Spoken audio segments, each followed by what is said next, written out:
Bakın.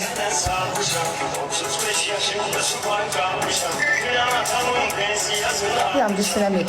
Onu da kestirdim. Full bas. Dindur ya. Sənin kimi evrim keçirtməmişəm. Başına.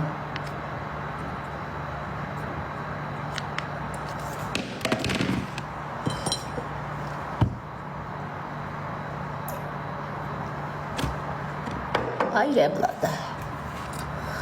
Benim grip olmayan günüm var. Burada da artıq var, ona görə belədir. Biraz burada bu xəstələrim soyuqlayır ki, belə danışıram.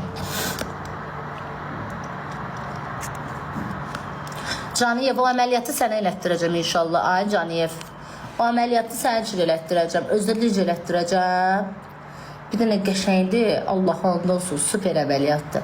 İnşallah xala qurban, ona bacı sənə eləyəcək.